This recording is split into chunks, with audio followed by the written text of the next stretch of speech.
Hey everybody, Jeppy here, and welcome to the complete lore video of Lotus, Valorant's newest 3-site map. Now, just like every new map that gets added to Valorant, it is met with a lot of polarizing controversy from the community. Some people hate it and some people love it. Before we get started with the amazing lore of this beautiful map, where do you guys stand when it comes to Lotus? Do you like the 3 sites, the interactive doors, the design of the map, and the artwork used to bring it to life? Personally, I actually really like Lotus. From a gameplay perspective, I like how you really need to call so many audibles throughout the round, focusing on weak spots in the defense or preparing for the attack. Anything can happen, and it really makes me have to think a lot and predict their movements, which feels like a game of chess for me. But anyways, let's get into the lore. So Lotus takes place in the Western Ghats area of Karnataka, India. I'm sure I butchered that. But it shares the same similarity of the map Pearl, which that it isn't located on our Earth, but on Omega Earth, the Earth that is home to the Valorant Legion, Kingdom Ministries, and all the civilians there, with mirror replicas from us over here on our Earth, Alpha Earth. So for the second time now, instead of us on the Valorant Protocol defending the map like on every other Alpha map, we're the attackers here on Lotus, and the Valorant Legion is the ones that are defending.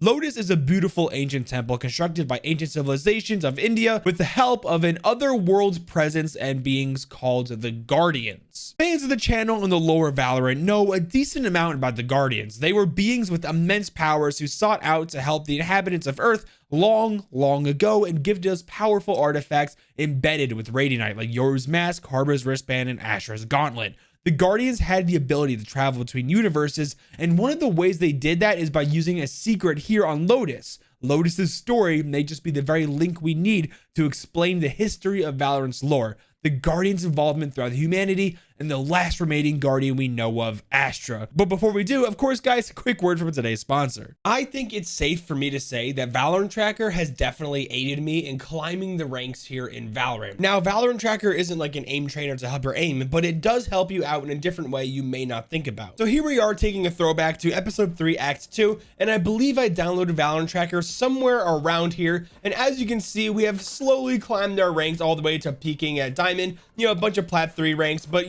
you know, last season I didn't play too well, or I didn't play very much. So when the new act reset happened over here in the new episode, I mean, it started me off at Silver 2 for a reason, so I had to climb my ranks back up. But yeah, I'm trying to get back up there, okay? Valorant Tracker reminds me which agents and weapons I perform the best on, so if you focus on using those, you theoretically should have better odds of winning if you're doing well. I also love the guide section so much, which will show you a ton of tips and tricks along with lineups. Now, of course, say what you want about lineup Larrys, but you cannot deny that they do win rounds and games, even though it's a little cringe. So download Valorant Tracker using my link in the description, and thank you so much for sponsoring today's video. Okay, so what is the importance of Lotus, and why did the Astral Guardians choose this place to construct its temple?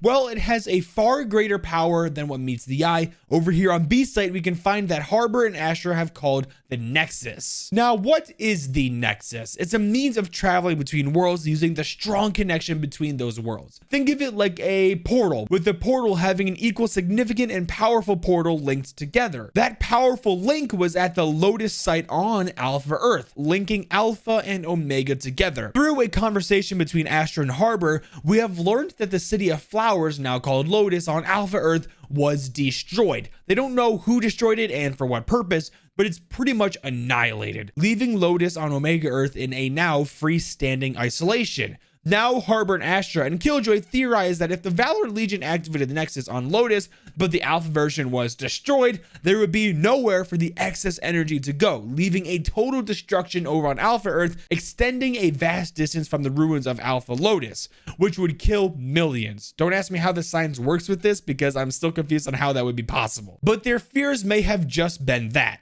Fears, because we actually saw Omega Earth's Astra activate the Nexus not too long ago. It's a really cool video that shows the power this portal would have, but just as it powered on, a spike detonation coming from the attack of our agents on the Valorant Protocol looks like it stopped the Nexus from fully powering up. So I guess in a way, it's still uncertain if a fully powered up Nexus will destroy a part of Alpha Earth, but from what we saw from the short time it was on, it looks like that it's all clear for now. I'm sure you guys are wondering how we even got to Lotus in the first place, and to answer that, I'm just gonna have to direct you guys to my Harbor lore video. Make sure to check that out after watching this one because it goes way more in depth with it and explains Harbor's integral involvement in the story. To sum it up here, we needed Harbor's wristband to unlock the doors to access Lotus, while Astra's gauntlet is the key to powering up the Nexus. That's why we see Omega's Astra be the one to turn it on earlier. Upon entering Lotus, Astra and Harbor were walking around the ruins, and she was amazed to see sculptures of humans and Guardians working together. As far as we know, guys, Astra is the last astral guardian in existence. Personally, I'm sure there's more out there, probably a ton more, in different universes, but we haven't seen them just yet. I thought it was interesting how she was surprised to see them working together, the Guardians and humans. We'll talk more about all the sculptures around Lotus later, but why is the map even called Lotus? Well, it's because of the lotus flower that grows in murky swamps in damp locations like India, for example. Some cultures associate a lotus with commonly serving as a sacred for purity, rebirth, and strength. Obviously, we can see lotuses scattered everywhere across the map. It seems to be that wherever a bomb site is located on the map, A, B, and C, a significant amount of lotuses are nearby. Take B site, for example, where the Nexus is too. There is a massive lotus above, which appears to have a sort of crystal in the middle of it. Could it be radianite? Sometimes you'll see lotuses glow around the map, which tells me they are likely radianite coursing throughout its roots. I wonder if it links all of them together in a sort of hive mind, if you will, like the infected in my new favorite show, The Last of Us, based off of my favorite game of all time. But that hive mind concept is just a theory I have. This doesn't have much to do with the lotuses, but check out this tree over by A site. I was roaming around the map and noticed that its roots extend out way far out and seem to line the wall of A site. I'm wondering if there is a huge deposit of unrefined radianite in the ground of Lotus, and that's what's giving these plants all these weird attributes you don't normally see in nature. The sculptures play a very important part of Lotus's history and linking the involvement of the Guardians with ancient humanity. We can break down these three sculpture types around the map with the Guardians, humans, and elephants. The Guardians can be mainly found in three poses. I don't exactly know what each pose is supposed to symbolize, but I feel like the one with the Guardian sitting down kind of looks like Astra when she's meditating in the astral plane, right? The second group of statues are the humans. When looking around the map, I really only found statues of humans sort of like underneath a big platform with a lotus on top of it, looking like they're kind of holding it up. What do you think this means? Could it symbolize humans are a sort of workforce for the Guardians used to construct the map Lotus and the Nexus? Or do you think humans and the Guardians were more of a mutual cooperation instead of the Guardians kind of using them? The last group of statues I noticed are a bunch of elephants concentrated more over by seaside. Elephants in Hindu culture symbolize wisdom. I don't think there's too much more to see about these elephant statues besides that it was just important for the humans carving them. Next, we have the important stories carved in the walls on B site showing how the Guardians arrived on Earth. They seem to have taught humans how to farm arable land